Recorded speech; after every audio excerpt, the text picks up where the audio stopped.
This girl is 26 years old. Why on earth did they dress her like somebody's grandma?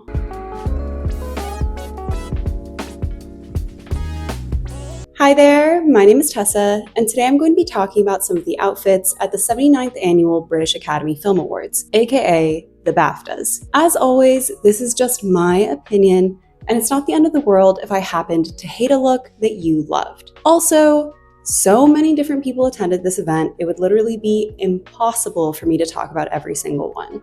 So my apologies if I missed your favorite celebrity, but leave a comment down below and I'll try to respond. I'm gonna start off with Jessie Buckley in Chanel. At this point, I'm convinced that they're putting her in bad outfits on purpose as some kind of weird ritual to ensure that she wins. And I mean, yeah, it's kind of worked. She's basically swept this entire award season in some of the worst gowns. I don't hate the idea of this sort of toga-inspired dress, but the texture of the velvet is all wrong for the draping. It almost takes it in a very cheap, costumey direction. And if they were gonna have these huge silver flower epaulets on her shoulder, then I really feel like the sleeves needed to be tapered in just so it would kind of have the illusion that the flowers were pinning them that way. Next is Olivia Cooke in Giorgio Armani. Oh, Olivia, what have they done to you? The dress has this weird futuristic thing that kind of reminds me of something Kate Winslet would have worn in Divergent, but not in a good way. At the very least, if they were going to go in that direction, I feel like they really needed to lean into the edginess of it all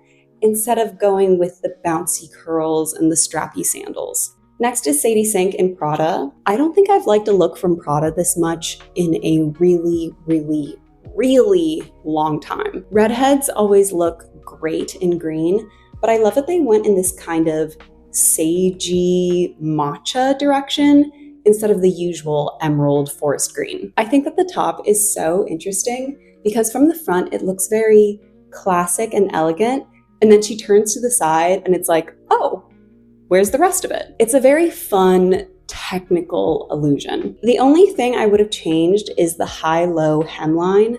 I just feel like T-length all the way around would have felt a little bit more youthful. Next is Chase Infiniti in Louis Vuitton. She's one of the only Louis Vuitton ambassadors who can consistently pull off some of Nicolas Ghesquier's more avant-garde designs. I love how dramatic the trumpet silhouette is, like it's literally defying gravity, and it works really well with how minimal the rest of the dress is. So as usual, 10 out of 10. Next is Jenna Coleman in Giorgio Armani. Oh, I hate this. The roses look like they were made out of pipe cleaners. The beaded mesh looks like a child's dance recital costume. And if you were going to do the naked dress thing, why would you make the underwear so freaking obvious? Next is Teyana Taylor in Burberry. It's very Teyana to go the whole 9 yards and be like, oh, this is a British awards show.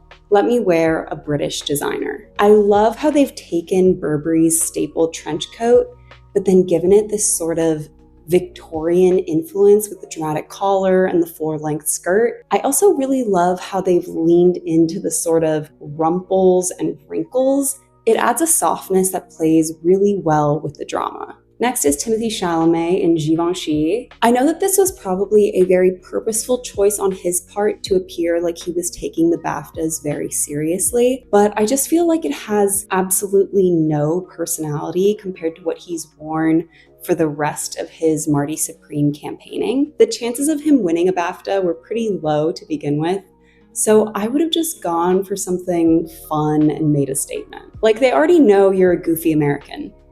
Be a goofy American. Speaking of which, I'm about to be the goofy American traveling abroad, which is why I'm so excited to talk about today's sponsor, NordVPN, a virtual private network service that's striving to make the internet a better place. Whether I'm in the comfort of my own home or on the go, my absolute favorite way to use NordVPN is when I watch movies. I pay for all these different streaming services, too many, honestly, but half the time I feel like what I want to watch is never available. But with NordVPN, I can select a secure VPN destination in any country I want, and with a click of a button, I have access to hundreds of additional options. I can even use NordVPN when I'm scrolling on Instagram or TikTok to ensure that my algorithm stays as American as I am. Because I'm going to be hopping around and working while I do it, NordVPN's new Threat Protection Pro feature is a total lifesaver, going the extra step to ensure that all of my data is secure and safe 24/7.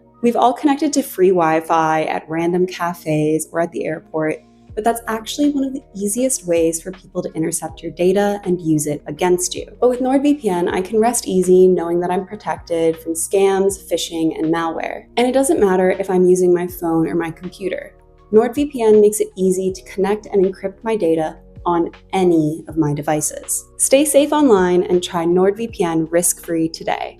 Just click the link in the description or go to nordvpn.com/Tessa for an exclusive deal plus 4 months free. Now let's get back to the video. Next is Rei Ami and Yasmin Airbaz. Now personally, I think that this would have been a better fit for something like the VMAs or the Grammys instead of the BAFTAs, but I'm willing to let that slide because it's such a fun look. It kind of reminds me of a lionfish, and I love all of the texture and the movement. I just wish that they'd gone with a slightly different shoe. Next is Audrey Nuna in Thom Browne. She's been wearing Thom Browne pretty consistently on the red carpet, but I hate to say it, this is probably my least favorite of the bunch. There's just one too many Thom Browne-isms, so you're really only looking at the outfit and not her. There's actually a green dress from this exact same Spring/Summer 2023 collection that I think would have worked way better. Next is EJAE in Dior.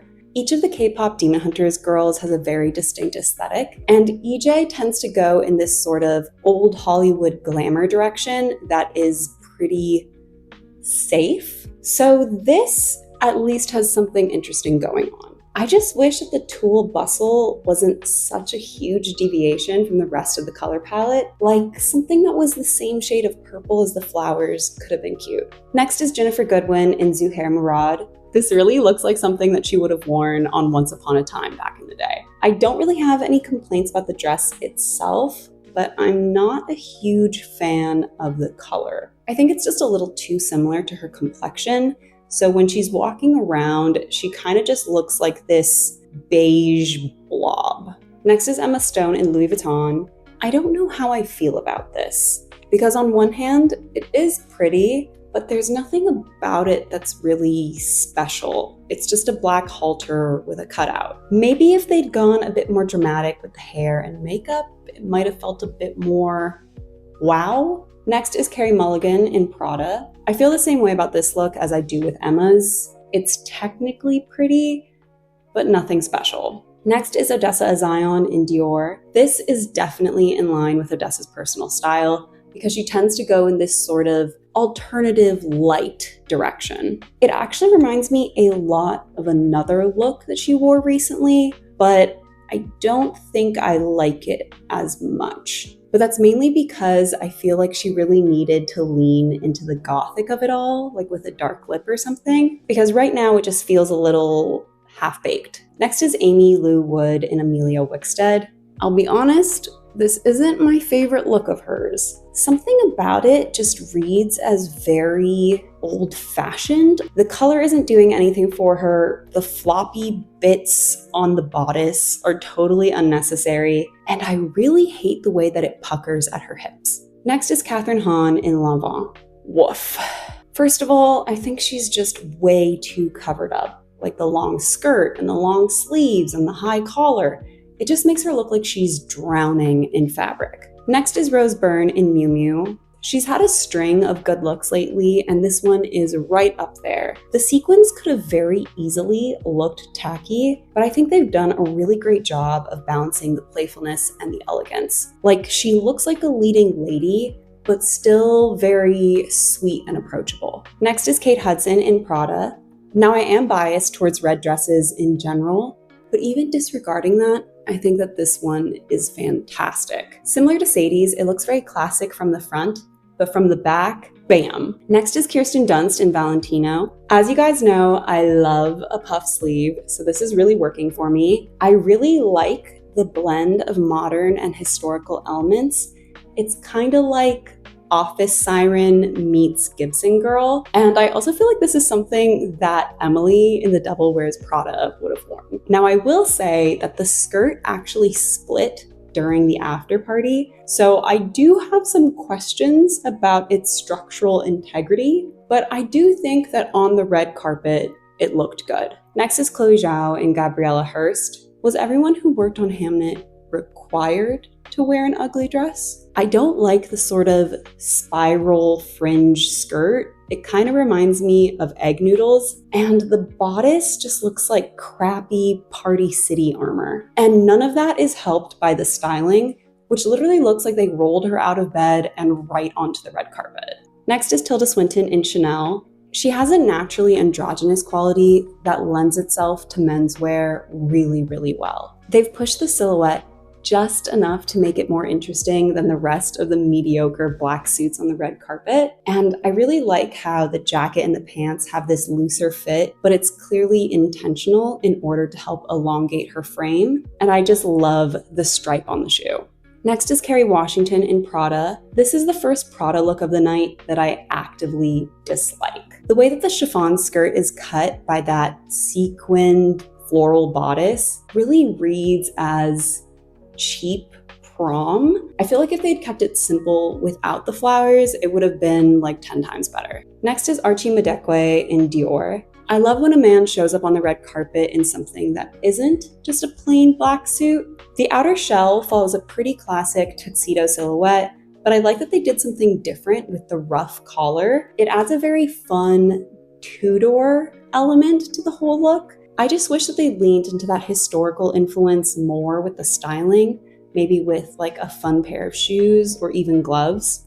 Next is Erin Doherty in Louis Vuitton. I think I mentioned in my last red carpet review that I'm not a huge fan of Louis Vuitton's deflated balloon look, but I do like this sort of upside down umbrella. I just think that the pleated loops work a lot better with that silhouette, like it gives it additional structure. I also really love how teeny tiny the top is in comparison to the skirt. It adds some sexiness to the weirdness. Next is Alia Bhatt in Gucci. Sorry, but this is a bit too 1970s disco queen for me, especially with the fur shrug. I usually do like that sort of vibe, but I don't think it works for this particular event. It just comes across as kind of forced, like they're trying to engineer a moment, but I do think that the dress on its own is very pretty. Next is Paul Mescal in Prada. I'm rarely impressed by Paul Mescal on the red carpet, and this is not changing my mind. It's a kind of 70s pant leg with a very casual undershirt, but they're not pushing it far enough to make it interesting, so it's just kind of there. Next is Gracie Abrams in Chanel. This girl is 26 years old.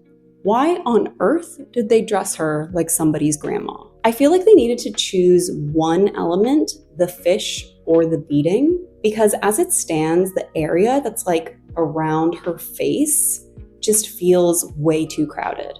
Next is Millie Alcock in Alexander McQueen. When I first saw this, I actually gasped because she looked so sexy. Sometimes when actresses wear suits, it can come across as a little bit predictable, but I feel like this is a really good blend of masculine and feminine. I like the loud buttons, the accessories, and that sort of laced up dicky kind of thing. My only qualm is the tailoring of the jacket. The way it bunches at the waist isn't quite right, so her proportions just look a little bit off. Next is Wunmi Mosaku in Ahluwalia. This entire award season, she's been serving look after look after look, and I just love everything that her team is doing. They think about every element individually and as a unit, so from the top of her head down to her toes, everything is a fully complete, realized look. The dress itself is just fantastic. The color is absolutely stunning on her, and the way that the fringe goes in different directions to create all of these sections is just a really great way of adding texture, but without being too busy. Definitely one of my favorites of the entire night. Last is Alicia Vikander in Louis Vuitton. I feel like I haven't seen her on a red carpet in ages, And you know what? Maybe she should have stayed home. She's been a Louis Vuitton ambassador for years now, and I swear they never put her in anything good. Case in point, every Met Gala that she's been to. This dress has a lot going on, the beads, the cutouts, the peplum. It's really the only thing you can look at, and I also think that the fit is just a little bit off. Like the skirt is a little too long, the cups on the bodice are a little too big, so she just completely disappears into it. So like I mentioned, I'm going to be traveling around Europe for the next few months, and although I'm going to try my best to squish this into my suitcase, odds are this is going to be the last time you guys are going to see this specific setup, at least until I'm back stateside. I don't really have any plans to make any travel-specific long-form videos, but if there is anything that you guys would be interested in hearing me talk about, please let me know in the comments. Also, you can follow my European adventures on Instagram at @lifeaccordingtotessa. But anyway, that's it for this video, and I will see you next time. Bye!